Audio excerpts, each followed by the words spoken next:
Hi there, guys. Making a video because I made Ormus, and I want to let you guys know that a few things that I found that are interesting about making Ormus. A lot of people say, you know, the sea salt, and you add everything in, and you put in the hydroxide, and you decanter it, and you wash it out. Well, don't wash it out. What I found is, and here, I'm gonna leave that there. Have this one closer. I found that when making Ormus, you should use a very, very large vessel for a very little bit of water that you begin with, and continue to add vinegar and hydroxide to the water, because what I find is that each time you do that, you pull out chloride from the solution, and chloride continues to become Ormus or precipitant that that you take. And I'm pushing this one here. I've pushed it a few times, and I find that the water, the salt water, or the salt that I put into the water, or that money that I used to put in there, I wasn't gonna throw it away. So I continued to add vinegar and add hydroxide until eventually the water wasn't really water. It wasn't salty. I'm expecting it not to be salty.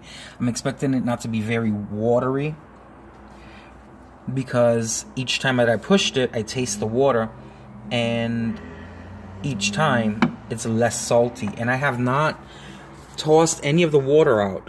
I haven't changed it. I haven't done anything except keeping it small, keeping it in a smaller container like this, and making small batches of water, and continue to do so. As you know, that hydroxide and vinegar both make salt water, so you're just adding more salt onto the salt, but the salt that you add into the water, the plain water, adheres to that chemical reaction of creating sodium chloride, and it actually drops out more of your salt water, hence saltwater Ormus, than just dropping it out with hydroxide and dumping out all that chloride that you still have in solution. So what I find is vinegar dissolves the salt a little further, and you drop it out with the hydroxide.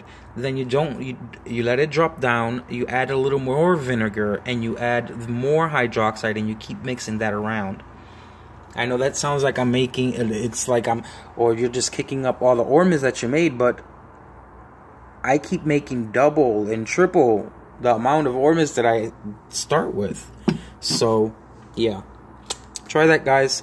Oh, and this here, I know it's kind of creepy looking and whatnot and crazy, but I'm not gonna go out and buy $200 pyramids that are made of copper and everything. So this is just the old-fashioned protection prayer sort of thing that I got up,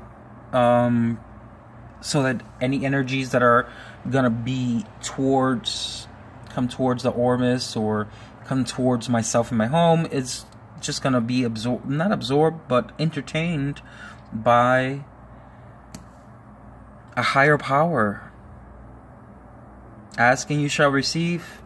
And well, I shared a little today. So if you guys have anything you guys want to say to me about a recipe, or what kind of bases I can put into the Ormus that are healthy and not harmful, then I would really appreciate it. And you guys have a great day, and yeah, keep doing this stuff, man. It's worth it.